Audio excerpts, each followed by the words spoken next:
যেহেতু গানটা স্তর বাই স্তর একটা ভাবে চলে গেছে, সেই দিকটাও আমার লক্ষ্য রাখতে হবে। তাই যেহেতু প্রশ্ন আছে, পালাও রাখতে হবে। আমি প্রশ্নের পাশে একটি গান দেখি, ছোট করে প্রশ্নের জবাব দিয়ে আমি ছোট্ট করে একটি প্রশ্ন রাখবো, তার আগে একটি গান।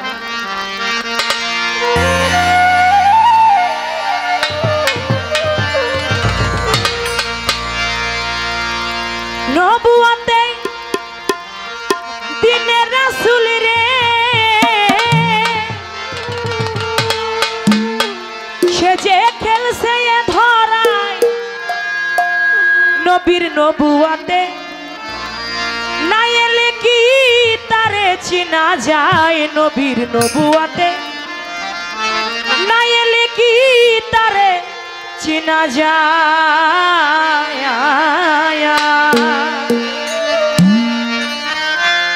নবুয়াতে দিনের রাসূল রে, সে যে খেলছে এ ধরায়, সে যে খেলছে এ ধরায়, নবীর নবুয়াতে না এলে কি তারে চিনা যায়, নবীর নবুয়াতে না এলে কি তারে চিনা যায়, নবীর নবুয়াতে না এলে কি তারে চিনা যায়,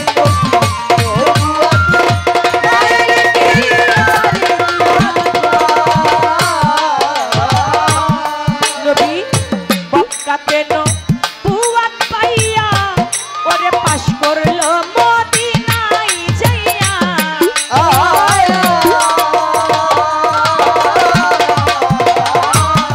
নবী মক্কাতে নবুয়াত পাইয়া, আরে পাশ করলো মদিনায় যাইয়া।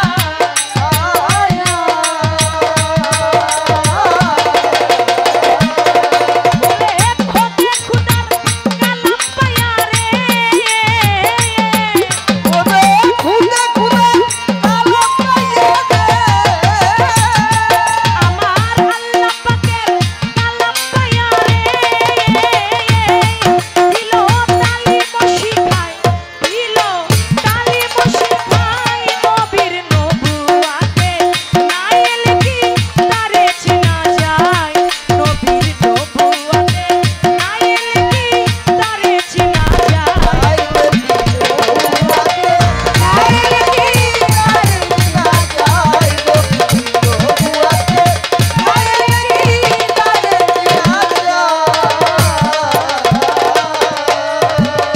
রাসূলে মিন আনফুসিকুম, ওরে নবুয়াতে খেলছে নিগুম।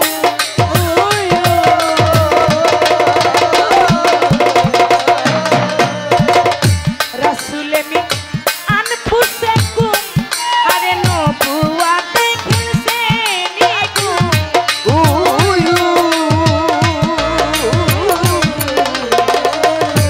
নবী নবুয়াতে ডেকে হরদম রে, নবী নবুয়াতে ডেকে হরদম নবী নবুয়াতে ডেকে হরদম রে, দিল সেই ভেদি সারায়, দিল সেই ভেদি সারায়, নবীর নবুয়াতে না এলে কি তারে চিনা যায়, নবীর নবুয়াতে না এলে কি তারে চিনা যায়, নবীর নবুয়াতে না এলে কি তারে চিনা যায়,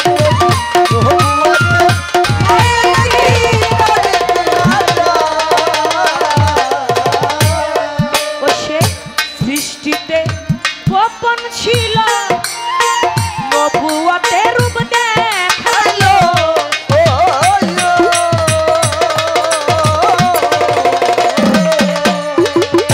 নবী আমার সৃষ্টিতে গোপন ছিল, ওরে নবুয়াতে রূপ দেখালো।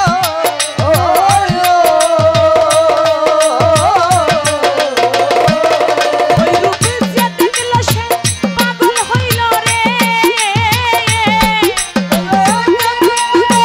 পাগল হইল রে, ওই রূপ যে দেখলো সে পাগল হইল রে, যুগে যুগে আছে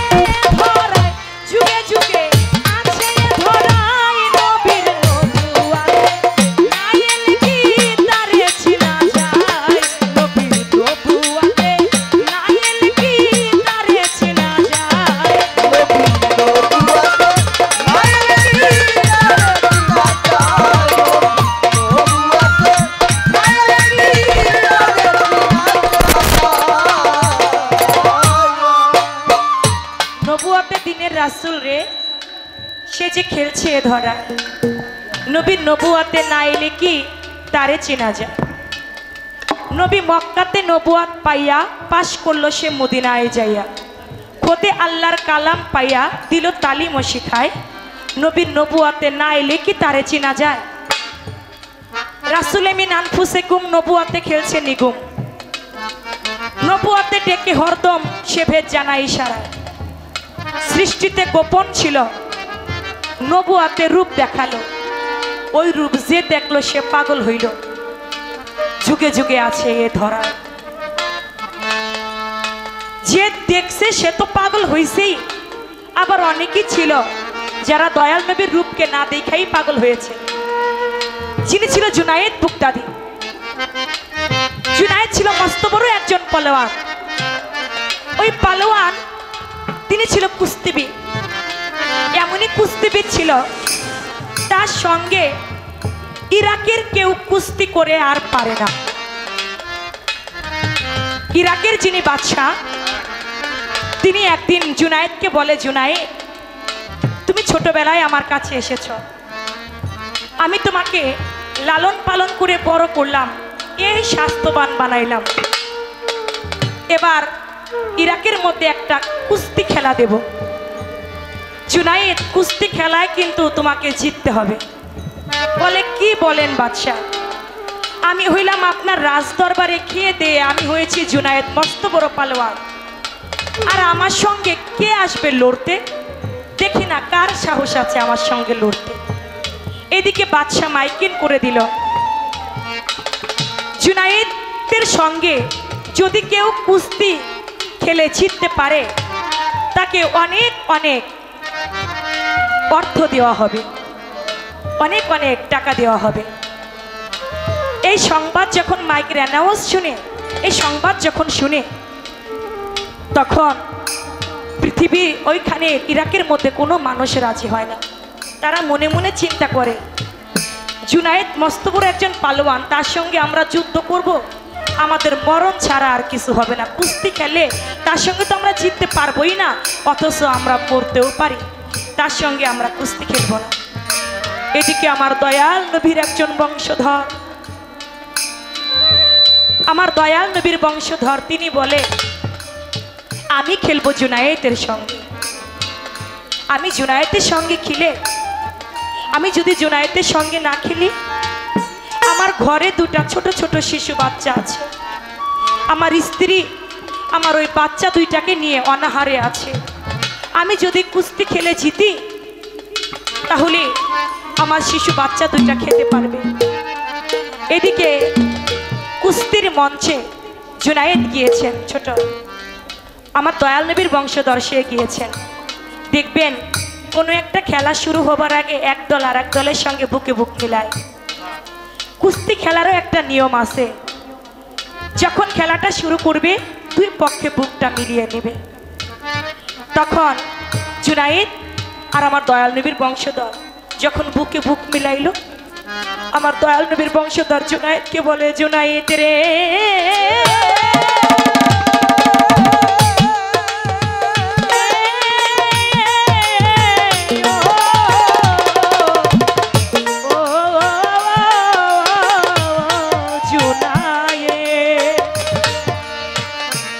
জুনায়েদ রে, তোমার সঙ্গে আমি কুস্তি করব, আমার গায়ে কোনো শক্তি নাই, তারপরও কেন এসেছি তুমি শুনবানি, শুনবানি বিষয়। জুনায়েদ দেখো, আমার গায়ে আমি তেমন কোনো মোটা সোটা না, আমার কোনো শক্তি নাই। বলে আমি তোমাকে দেখেই তো বুঝতে পারছি তুমি আমার সঙ্গে কুস্তি খেলতে আসছো না মরতে আসছো। তুমি এই শরীর নিয়ে কোন সাহসে তুমি জুনায়েদের সঙ্গে কুস্তি খেলতে এসেছো? বলে দেখো জুনায়েদ, আমি জানি তোমার সঙ্গে কুস্তি খেলে আমি কোনোদিন জিততে পারবো না, তবে আমি কি জানো আমি কে? বলে কে? বলে আমি নবীর বংশধর। যখন এই কথাটা বলল, জুনায়েদ যেন কানের মধ্যে শুনতে পাচ্ছে, মদিনায় থেকে আমার দয়াল নবী বলছে, জুনায়েদ রে, তোর কাছে আমি আমার বংশধরকে পাঠিয়েছি। এ জুনায়েদ, তুই আজকে হেরে গিয়ে তুই আমার বংশধরকে জিতিয়ে দিতে পারবি না জুনায়েদ। এই কথা যেন জুনায়েদের কানের মধ্যে বাজে। আমার জুনায়েদ বলে, তুমি আমার নবীর বংশধর, ঠিক আছে তুমি খেলো, আমি তোমার পাশে আছি। যখন জুনায়েদের গায়ের মধ্যে আমার দয়াল নবীর বংশধর লোকটি একটা কিল দেয়, ঘুষি দেয়, সঙ্গে সঙ্গে জুনায়েদ মাটির মধ্যে পড়ে যায়। আবারও দাঁড়িয়ে পড়ে, আবার আরেকবার যখন গায়ের মধ্যে আঘাত করে আবারও জুনায়েদ মাটির মধ্যে শুয়ে পড়ে। যারা লোকজন ছিল ওখানে তারা বলতেছে এটা হতে পারে না, মস্ত বড় একজন পালোয়ান জুনায়েদ, তার গায়ে হাত দিতে না দিতেই সে পড়ে যায়। বিষয়টা কি? আবারও যখন জুনায়েদের গায়ের মধ্যে আমার দয়াল নবীর বংশধর হাত লাগাইলো, আবারও সে জমিনের মধ্যে পড়ে গেল। ওই কুস্তির মধ্যে জিতে গেল আমার দয়াল নবীর বংশধর। আর এদিকে ইরাকের যিনি বাদশাহ তিনি বলতে লাগলো, জুনায়েদ তুমি আমার কাছে আসো।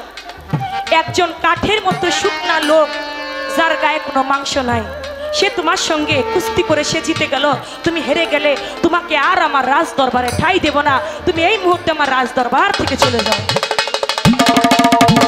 বলে বাদশাহ,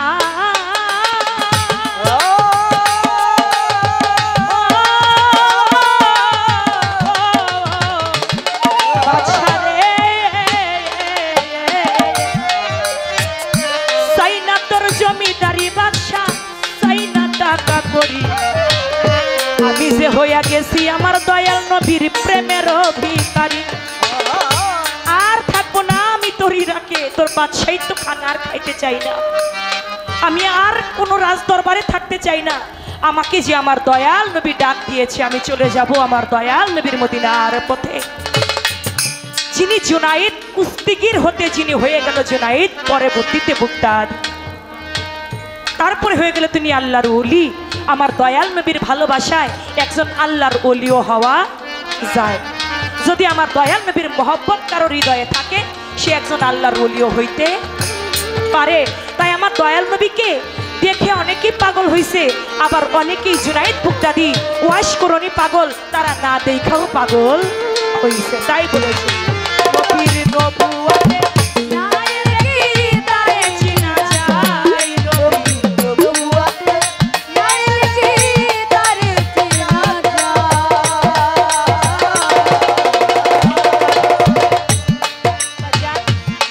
দেহের মক্কা মদিনায়, ওইখানে নবীর পাবি ঠিকানা।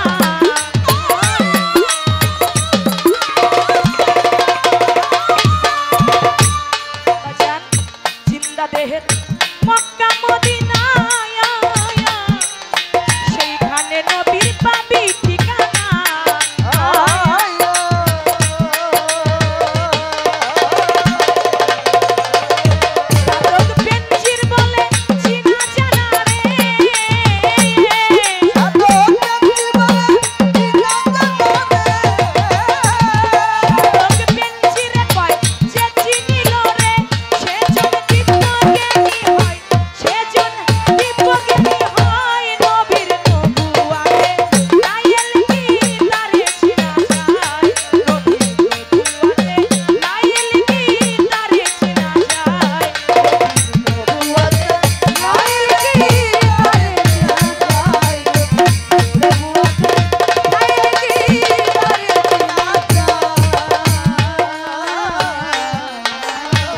যেইভাবেতে কথা বলে কথা ভুলি নাই, আস্তে ধীরে তাহার কথার জবাব দিতে চাই।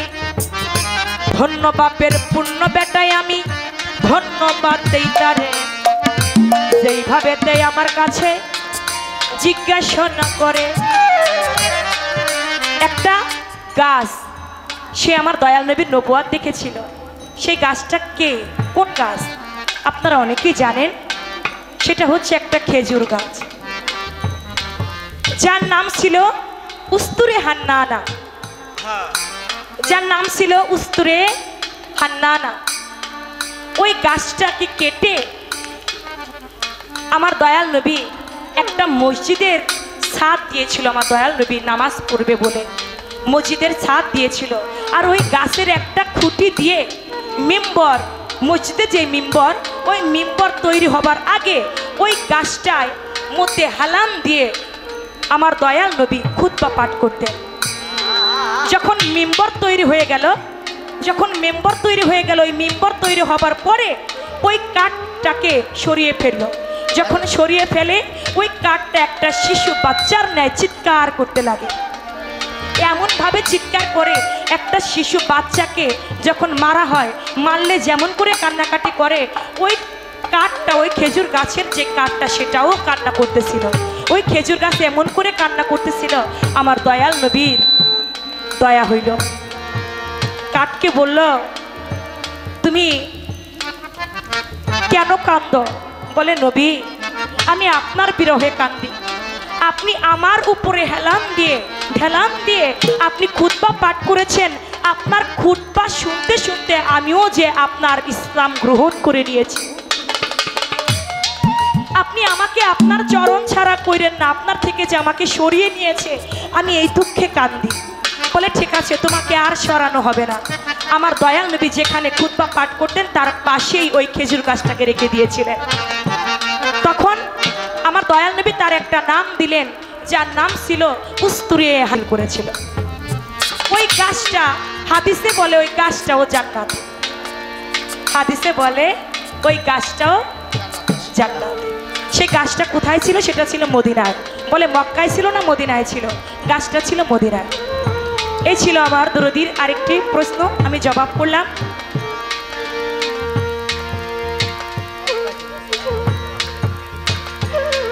আরেকটি প্রশ্ন, ছোট্ট করে একটা প্রশ্ন আমি রেখে বসি। আপনি বলবেন বেলায়েতের মধ্যে দিতেন, আপনি বলবেন সেই আল্লাহর ওলিটা ছিল কে?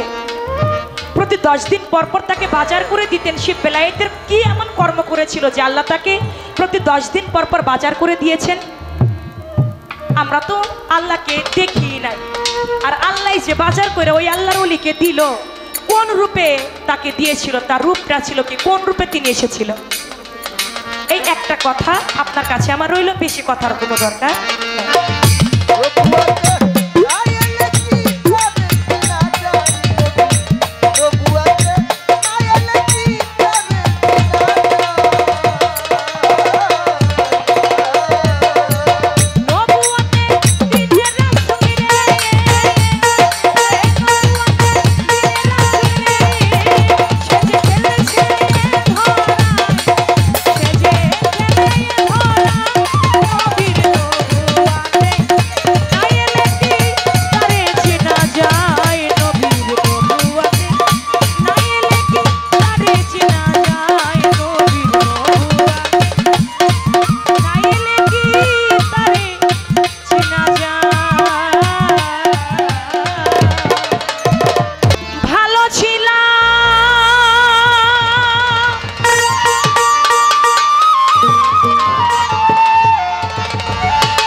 মনের আগুন দ্বিগুণ জ্বলে তোর করু কোন সুরে, ওই আমার প্রাণ বন্ধুরে।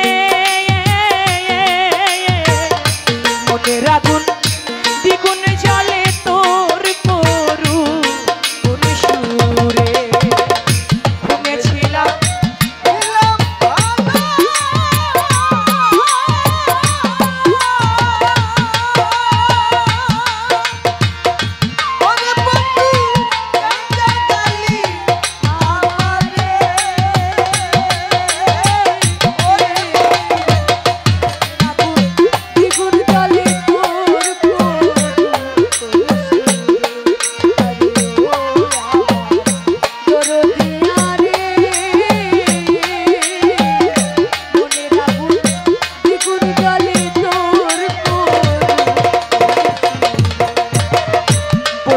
আমায় কিসেরে ফাঁকি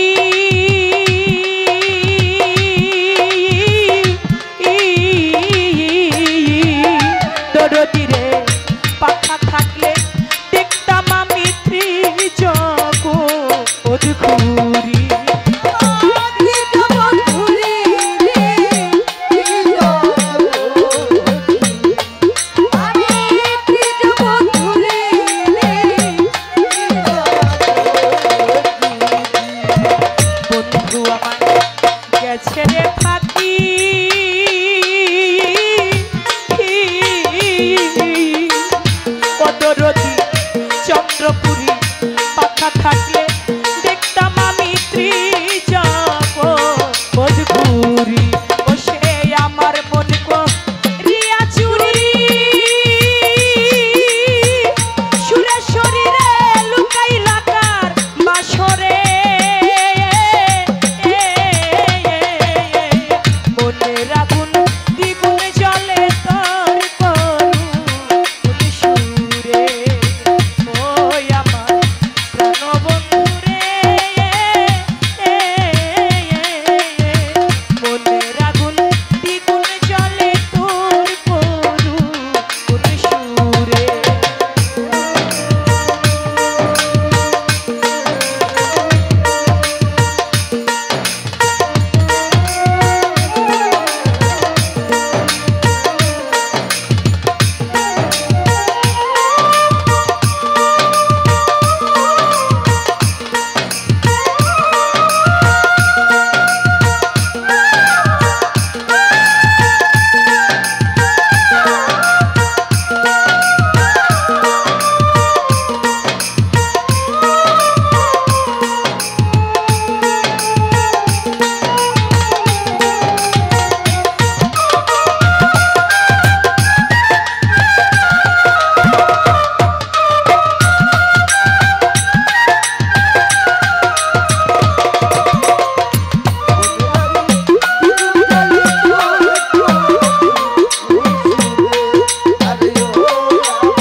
কাঁদতে গেল রে আখি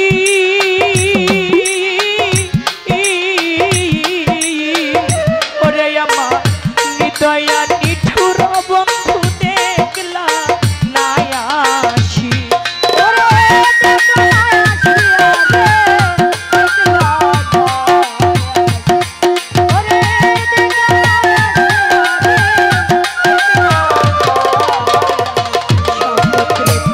কাঁদতে গেল রে আখি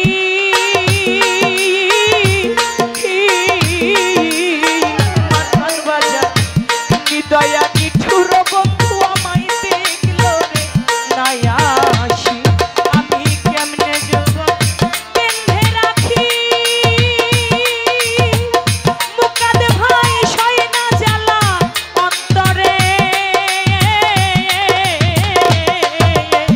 মনের আগুন দ্বিগুণ জ্বলে তোর করুণ সুরে ওই আমার প্রাণের কোকিল রে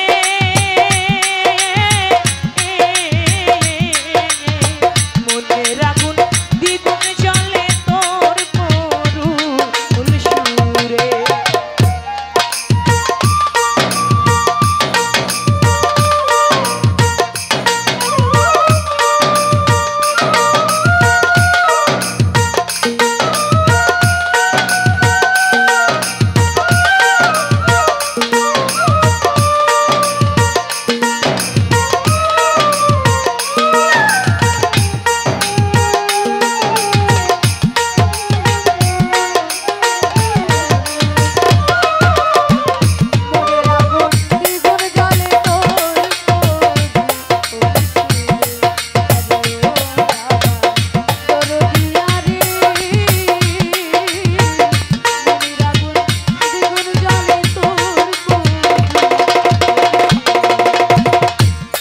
আমার মনের দুঃখ রহিল মনে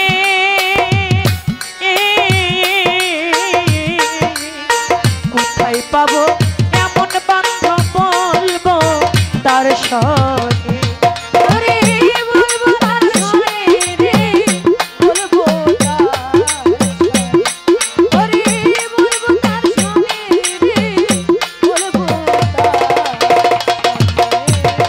মনের দুঃখ রহিল মনে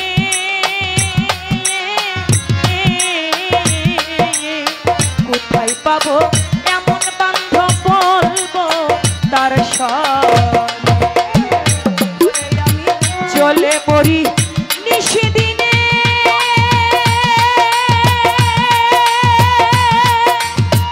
দরদিরে সাইনা জ্বালা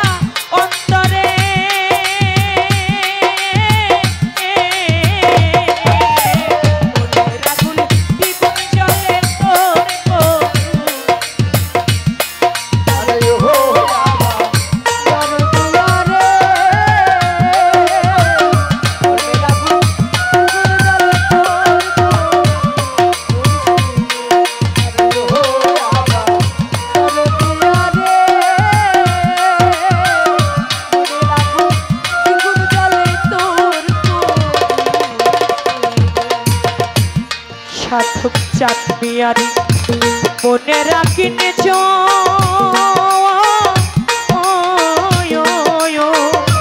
ধরতি প্রতিদিনে সে মনের আশা করিবে পূরণ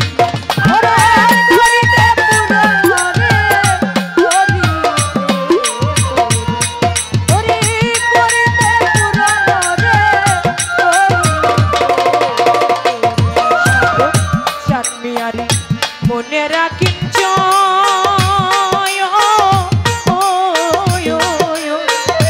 দিনে সে মনের আশা করি বেপুরন আমার বন্ধু দিনে যাই রে জীবন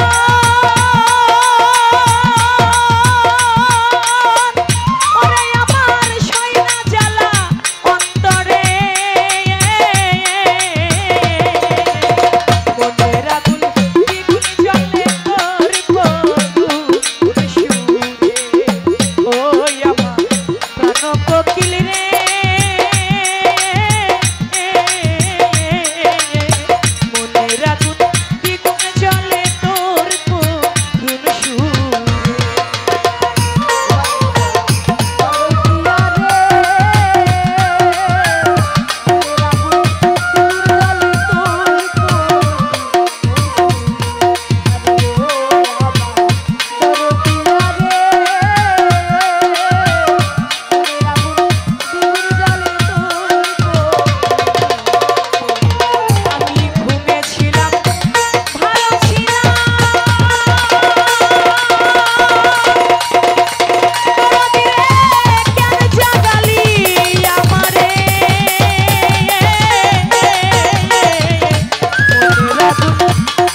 বন্ধু আত্মীয় সুজন আমায় সবাই আদর করে আমারে সবাই আদর করে মার মতো আর নাই দরদি যে রাখছি লয়ু দরে ওরে রাখছি লয়ু দরে রাখছি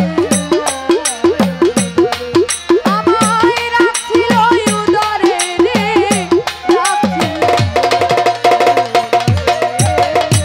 ভাই বন্ধু আত্মীয় সুজন রফিকুল ভাই আমারে সবাই আদর করে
আমার পুরা বুকে ব্যথায় আমার পুরা বুকে মুকাদ্দরে আমার ব্যথায় আমি রে বুঝি আর বুঝিবে কে ব্যথায় বুঝিবে কে রবি ভাই আর বুঝিবে ব্যথায় আর বুঝিবে কে আর এমন বান্ধব হবে নাই কার কাছে যাইয়া রে প্রাণ জোড়ায় যে আমারে করবে আদর তারে যাইয়া কোথায় পাই। আমার একজন মা আমি যখন ঘরে ছিলাম আমাকে গিয়ে বলল, চন্দ্রা তুমি যখনই গান করবা আমাকে এই গানটা একটু বিদায়ের আগে হইলেও শোনায়। কার কাছে যাইয়া রে প্রাণ জোড়ায়। জানি না সেই মাটা এখন আছে কিনা এখানে। এই গানটি এমন একটি গান, ভাই বন্ধু আত্মীয় সুজন আমারে সবাই আদর করে, আমার মার মতন আর নাই দরদি যে রাখছিল উদরে। তারপরে ভাবিলাম যারে তার কাছে তো জায়গা নাই। দুনিয়াটা বড় স্বার্থপর। টাকা আছে পয়সা আছে ভালোবাসা আছে, টাকা নাই পয়সা নাই দেখবেন ভালোবাসাও নাই। কিন্তু টাকা পয়সা ছাড়াও একটা মানুষ আপনাকে ভালোবাসে, সে হচ্ছে আপনার ঘরের মা যিনি আপনার জন্ম দুঃখী। সে আপনাকে টাকা পয়সা বিহীনও ভালোবাসতে জানে। বিদেশ থেকে একটা ছেলে বাড়িতে ফোন দেয়, বড় ভাই তিনি টাকা পয়সা চায়, কত কিছু চায়। একটা বোন বিদেশি কত অলংকার চায়, তার ঘরের স্ত্রী কত অলংকার চায়। কিন্তু যিনি মা তিনি সন্তানের কাছে কিছু চায় না, তিনি শুধু বলে, বাবারে তুই কতদিন হয় বিদেশে গিয়েছিস, আমার কিচ্ছু লাগবে না, তুই দেশে এসে খালি আমাকে মা বইলে একটা ডাক দে, এতেই আমি মা খুশি। সেই জনম দুঃখীও যার হারিয়ে যায়, পৃথিবীতে তার আপন বলতে আর কেউ থাকে না। গত রাতে গান করেছি বিক্রমপুর কুকুটিয়া, গান শেষ করেছি। তাদের সাথে আমার সাথে যেই চুক্তি ছিল, যে বায়নার টাকাটা, সম্পূর্ণ টাকাটাই তারা আমার হাতে দিয়েছে। কিন্তু আমার মন ভোলা, আমি কোথায় যে টাকাটা ফেলে দিছি আমি নিজেও বলতে পারি না। 1 টাকাও আমার হাতে নাই, কোথায় ফালাই দিছি আমি নিজেও জানি না। তারপরে গাড়িতে ওঠার সময় ফালাই 1-2 জন ভিক্ষুক এসেছিল, আমি তাদেরকে 50 টাকা করে 100 টাকা দিয়েছি, তখনও আমার হাতে টাকাটা ছিল। তারপরে কি হয়েছে আমি এটা আর জানি না। আমি একটু চিন্তিত হইলাম। গান শেষ হইল, গানের শেষে এই যে আমার আব্বা এবং ভাই 2 জন মানুষ আমার সঙ্গে সবসময় থাকে, আমি তাদেরকে ভালোবাসি। আমার মন থেকে প্রতি আসরে আমি তাদেরকে একটা অর্থ দিই। কালকে বকশিশ পেয়েছিলাম 18,000 টাকা। ওইখান থেকে আমি আমার আব্বাকে টাকা দিলাম যে নাও, কিন্তু আমার আব্বা ভাই সেই টাকাটা নিল না। সবাই নিছে, কিন্তু এই 2 জন মানুষ নেই। পৃথিবীতে বাবা মায়ের থেকে আপন আর কেউ হয় না। আমার মা আমাকে ফোন দিয়ে বলে, মা তুমি চিন্তা করো, তুমি না প্রতি রাত্রে কত টাকা ইনকাম করো, কত টাকা কামাই করো, গেছে যাকে আবার কত আসবে। এই যে একটা সান্ত্বনা, যার আছে সে দেয়, যার নাই তারে দিবার মতো আর কেউ নাই। তাই পৃথিবীতে আমার আল্লাহ নবী তিনিও বলেছে, পৃথিবীতে আমি 2টি কাজ পারি না, একটা হচ্ছে আমার বাবার খেদমত, দ্বিতীয়ত হচ্ছে আমার মায়ের খেদমত। এই 2টি কাজ আমি করতে পারি না। হে আমার বান্দারা, হে আমার উম্মতেরা, তোমরা যারা আছো, কেউ যদি মক্কা মদিনার ইমামও হয় সে আল্লাহর জান্নাত পাবে না, সে যদি পিতা মাতার খেদমত না করে। সেই জনম দুঃখী বাবা এবং যার মা চিরবিদায় নিয়ে চলে গেছে, তার মনের দুঃখ বলবার মতো তেমন কোনো বান্ধব থাকে না। তাই বলেছে, দরদি রে যে ব্যথা লুকাইয়া রাখছি রে, আমার পুরা বুকে ব্যথাই আমার পুরা বুকে, আমার ব্যথাই আমি বুঝি আর বুঝিবে, ব্যথাই আর বুঝিবে কে রে আর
না জীবনে, আমার হইল না জীবনে চন্দ্রপুরী রে, যার জন্য এত জ্বালা শৈল রে রহমান। ওরে শৈল রহমান রে, শৈল ওরে শৈল রহমান রে, শৈল ওরে যে ভালোবাসা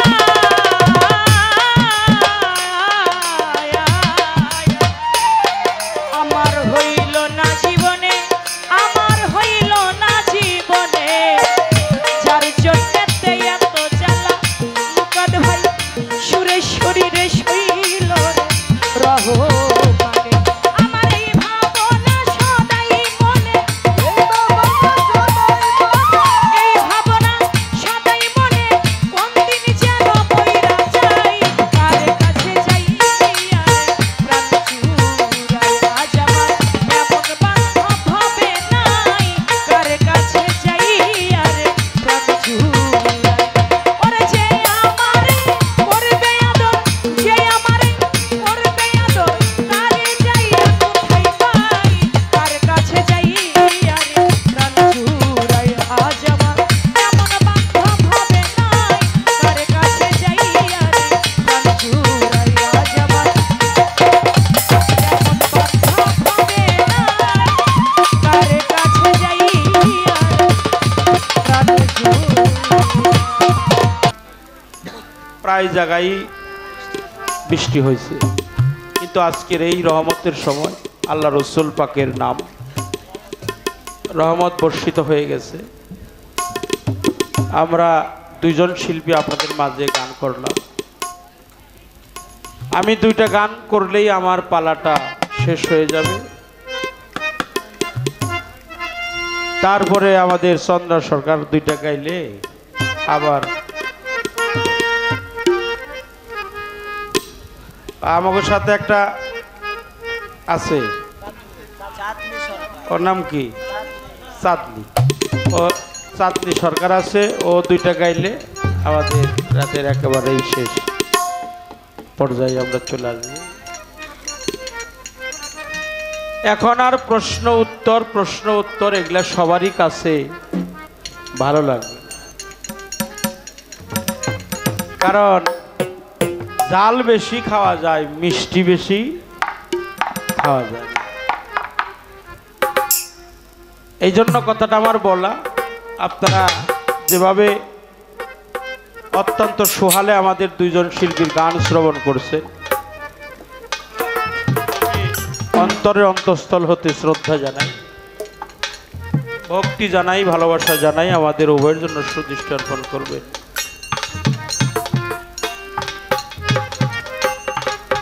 আল্লাহর রসুলের একজন সাহাবা ছিলেন, প্রিয় নবী নূর মোহাম্মদ কামলেওয়ালা নুরুনওয়ালা নূর, সেই নবীজির একজন প্রিয় সাহাবা ছিলেন। সে ছিলেন রসুলের কাছে মুসলমান হওয়ার আগে ছিলেন বিধর্মী। বিধর্মী থাকা অবস্থায় আমার রসুলের কাছে তারা আত্মহত্যা করেছিলেন। সে যখন আমার রসুলের কাছে সমর্পণ করলো, সে যে কাজে দলের সাথে কাজ করত, ওই দল তাকে বহিষ্কৃত করল, বলল যে আব্দুল্লাহর পোলা মোহাম্মদ, তার কাছে গিয়ে যখন মুসলমান হয়েছ, আমরা তোমার আর কাজে নিব না। আল্লাহ রসুলের প্রেম সাগরে ডুব দিয়ে তার ঘরে ছিল 4টে ছেলে 4টে মেয়ে, 8 জন সন্তান, স্বামী স্ত্রী 2 জন 10 জন, আর মা বাবা 2 জন 12 জন। সবাই মিলে রসুলের কাছে বলল, ইয়া রাসূল আল্লাহ, ইয়া হাবিব আল্লাহ, ইয়া নূর নবী, মায়ার নবী, আপনার কাছে আত্মহত্যা করার পরে আমার কাজের লোক আমার কাজে নেয় না, আমি কি কোনো জায়গায় কাজ পাবো না? আমার পরিবারবর্গ কি অনাহারে অভুক্ত থাকবে? আল্লাহ রসুল সবচাইতে মহাজ্ঞানী ছিলেন, অন্তর্যামী ছিলেন, অন্তরের খবর জানতেন। বলো যাও তুমি মরুভূমির প্রান্তরে আল্লাহকে স্মরণ করো, জিকির করো, সারা দিন বইরা জিকির করে যখন চলে আসবা সন্ধ্যার সময় তোমার মহাজন তোমাকে বেতন দিবে। সে যখন সারা দিন বইরা আল্লাহকে স্মরণ করছে, আল্লাহর জিকির করছে, চাউলের বস্তা নিয়ে গিয়েছিল যে মহাজন মনে হয় চাউল দিবে, কিন্তু চাউলও পায় নাই, টাকাও পায় না। তারপরের দিন তার স্ত্রী বলছে, ছেলে মেয়েরা বলছে যে বাবা আজকে কাজ যাইতেছে, আজকে মনে হয় কাজের বেতন দিয়ে চাল ডাল তেল তরকারি যা লাগে সব কিছু কিনে নিয়ে আইবো, আজকে আমরা প্রাণ ভরে খাইতে পারবো। কিন্তু সারাদিন আল্লাহর জিকির করছে, কিছুই দেয় নাই। একে একে 3 দিন জিজ্ঞেস করছে তার স্ত্রী যে তুমি প্রতিদিন কাজে যাও, কিন্তু কাজের বেতন তোমারে কি মহাজন বেতন দেয় না?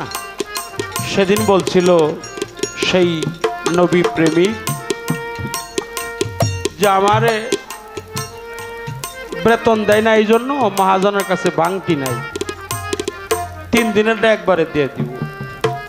তখন আমার আল্লাহ নিজেই সন্তুষ্ট হইয়া তাকে হাজির নাজির কইরা তার জন্য, তার পরিবারের জন্য খাবার দাবার কিনে নিয়ে আইছে। জিজ্ঞাসা করছে এটা কি অমুকের বাড়ি? বলে হ্যাঁ। তো তার স্ত্রী এগিয়ে গেছে, বলছে আমার স্বামী তো কাজে গেছে। বলছে হ্যাঁ, তোমার স্বামী আমাদের ওখানে কাজ করতেছে, 3 দিন ধরে তো কাজের বেতন দিতে পারছি না, এই জন্য আমরা নিজেরাই তার উপর সন্তুষ্ট হয়েছি, আল্লাহ তার উপর সন্তুষ্ট, এই জন্য চাল ডাল তেল তরকারি সে নিজেই কিনাই নে দিয়েছেন, আল্লাহ সন্তুষ্ট হয়ে দিয়েছেন। এটা নবী প্রেমিক একজন সাহাবী ছিল। আমি ছোট করে বলার চেষ্টা করলাম, বললে আলো অনেক বড় করে।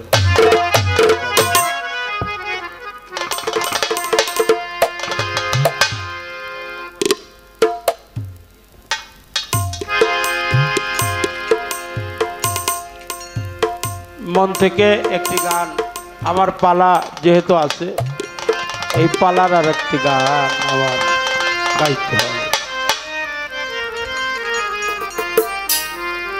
সেই পালার সূত্র ধরে এই গানটা আমার এখন গাইতে। দেখতে পাবি যেইখানে সর্বারাম খানা, ঘরে খবর লে নয়া পড়, ঘরে খবর লে না। আরে অনায়াসে দেখতে পাবি, অনায়াসে দেখতে পাবি যেইখানে সর্বারাম খানা, আপন ঘরের খবর নে না, আপন ঘরের খবর নে না। কমল কোঠা কারে বলি,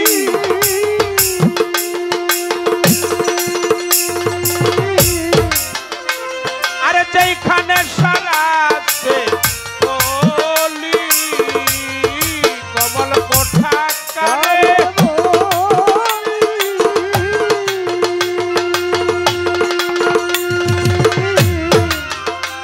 আরে যেইখানে সারা আছে বলি, কখন যেন পরে খুলো,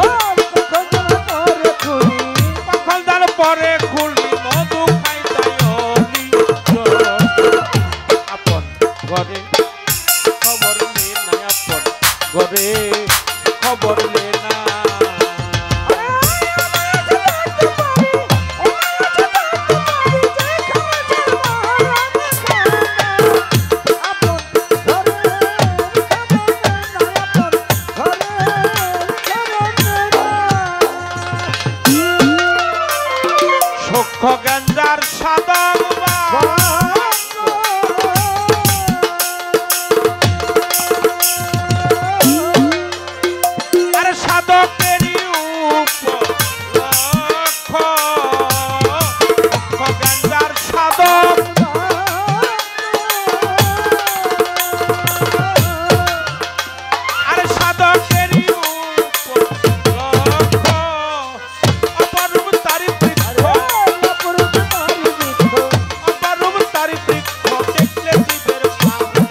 যাকে কোনোদিন কাল সাপে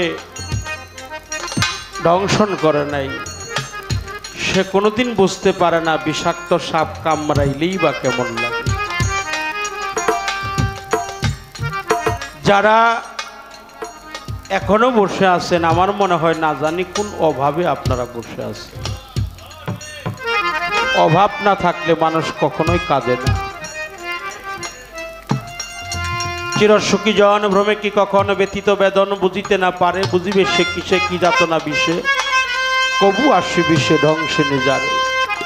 যারে কোনোদিন কাল সাপ দংশন করে নাই সে কোনোদিন বুঝতে পারে না বিষাক্ত সাপ কামড়াইলেই বা কেমন লাগে।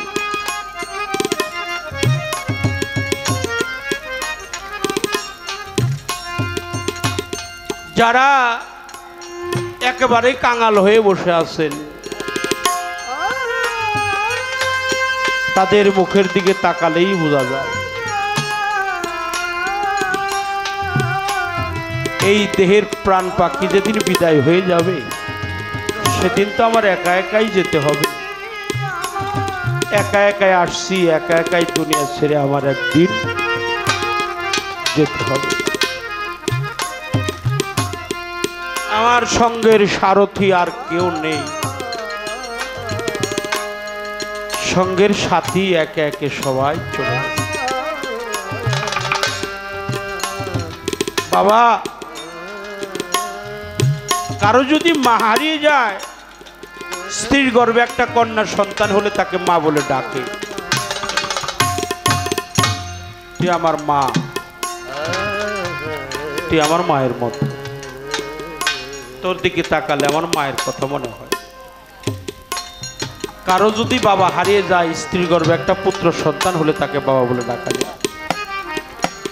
তুই আমার বাবা, তোর আমি বাবা বলে ডাকি, তোর দিকে তাকালেই যেন আমার বাবাকে দেখা যায়।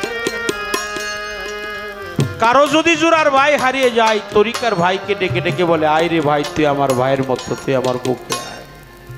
কিন্তু এই জগতে যদি কারো মুর্শিদ হারিয়ে যায়,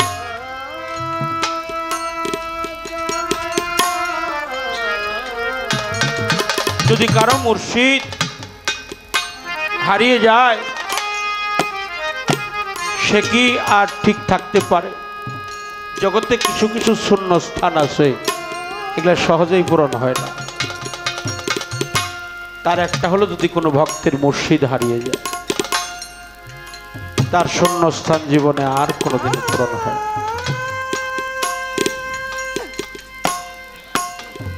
এই জন্য আমার মন থেকে একটি গান করব।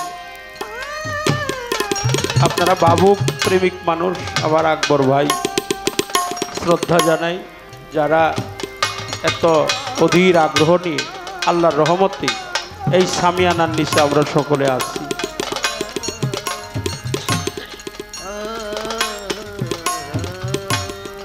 গানের সাথে সাথে আমরা যেন একেবারে সবাই একসাথে বিদায় নিতে পারি। ধন্যবাদ সবাই।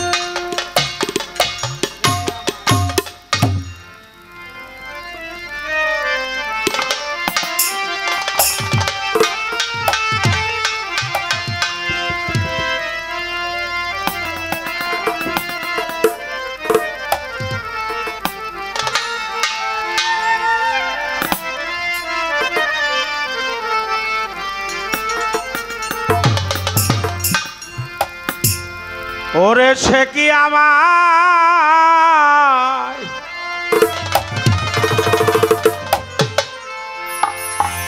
দেখলে চিনবে গো,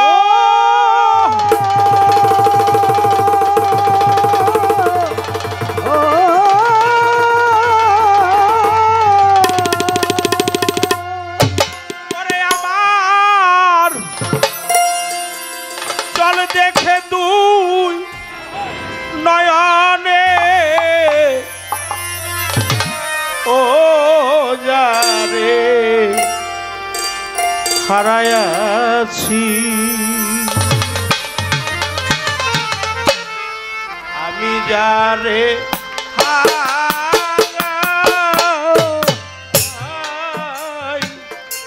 হারাইছি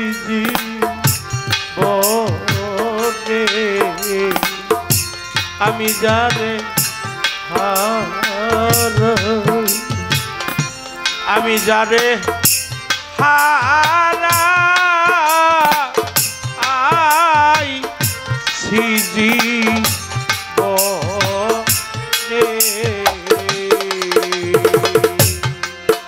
আর কি তারে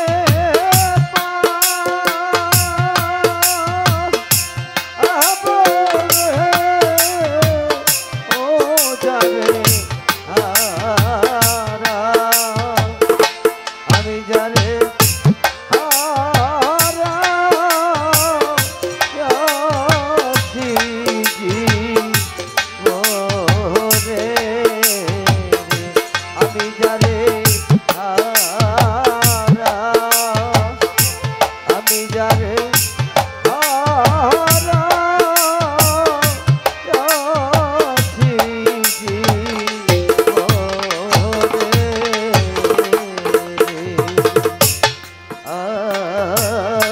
বাদল জোড়া নিঠুর শ্রাবণ মেঘে ঢাকা ওরে আমি এমনি দিনে হারা ইয়াসি গো ওরে দয়াল আমার ঘরে চাদরে দরদি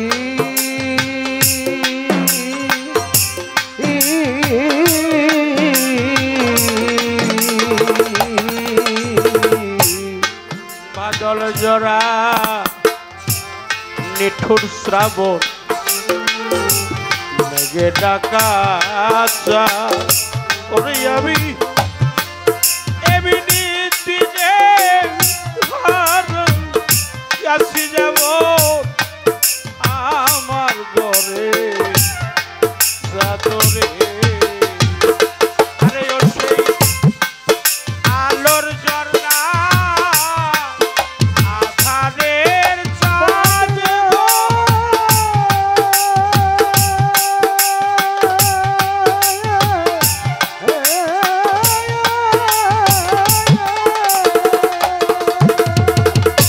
আরে ওই চাঁদ উঠবে কি আর গগনে আরে ওই চাঁদ উঠবে কি আর গগনে আরে ওই চাঁদ উঠবে না আর গগনে ও যারে হারা আমি যারে হারা আছি জীবনে আমি যারে হারা আমি যারে হারা আছি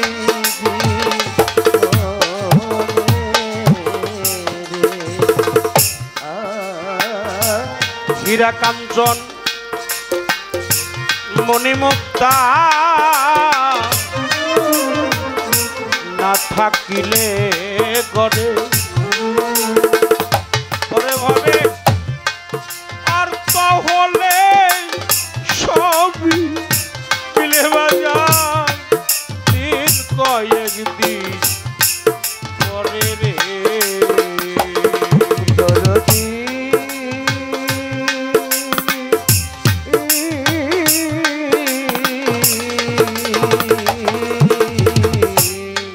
হীরা কাঞ্চন মণিমুক্তা না থাকিলে গড়ে আমার অর্থ হলেই সবই মিলে যেমন তিন দুই চারি পরে রে আরে শুধু মন বিক্রয় হয় মনের দরে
নদীর কুল ভাঙ গিয়া গেলে গো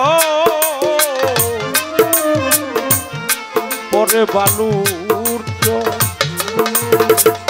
পরে মন্তর দেহ নদীর কুল ভাঙিলে রে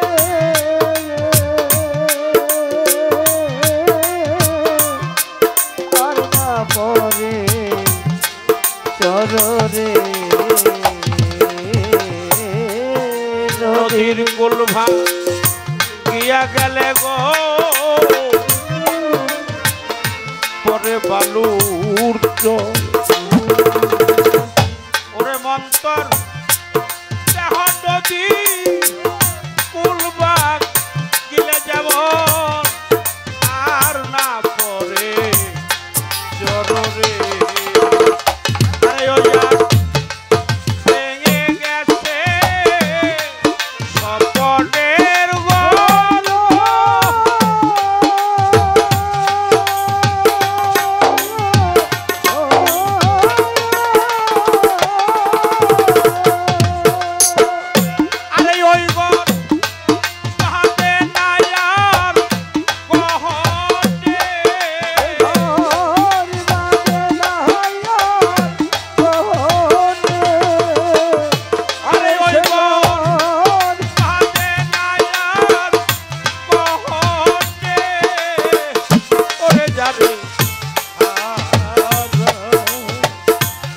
যারে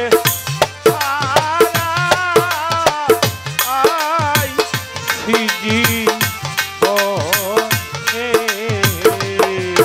আর কি তরে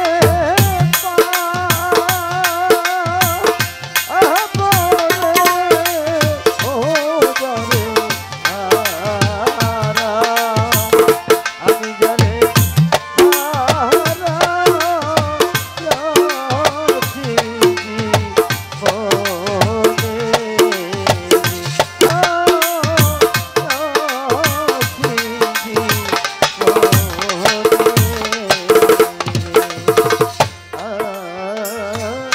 জীবনে যারে হারায় আসছি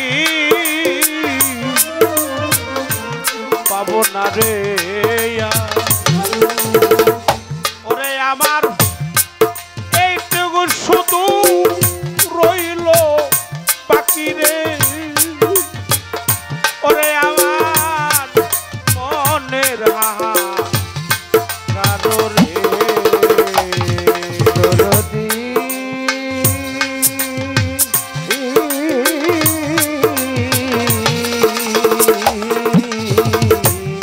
জীবনে যারে হারাই আসছি রে মুক্তার ভাই রে ওরে আমার এইটুকু শুধু রইল বাকি রে ওরে দয়াল মনের হাহা কারো রে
যারে হারিয়েছি পাবো না রে আর, এইটুক শুধু রইল বাকি আমার মনের হাহাকার।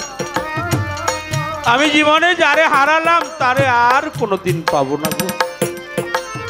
আমার দয়াল চলে গেল, একে একে যারা সবাই চলে গেছে, আমার সঙ্গের সাথীও চলে গেছে, প্রিয়জন চলে গেছে, স্বজন চলে গেছে, গুরুজন চলে গেছে, সঙ্গের সাথীও চলে গেছে, যার কারণে আমি একেবারেই এতিম, আমি একেবারেই কাঙাল, আমি অসহায়। আমার মতো এতিম এই জগতে আর কেউ নেই। আমি জীবনে যারে হারাইছি তারে আর কোনোদিন পাবো না।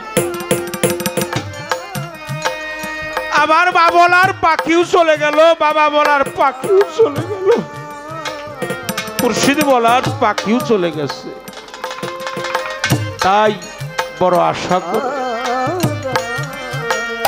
তোমার দরবারে হাত বাড়াইছি, খাজা মঈনুদ্দিন চিশতি আতায়ে রসুল হিন্দে হলি গরিবের বন্ধু গরিবে নেওয়াজ খাজা মঈনুদ্দিন চিশতি। তুমি তো দয়ার সাগর, বেলায়েতের সম্রাট, তুমি তো বেলায়েতের অলি। তোমার দরবার থেকে যেন বঞ্চিত না হই, আল্লাহকে স্মরণে রেখে আবার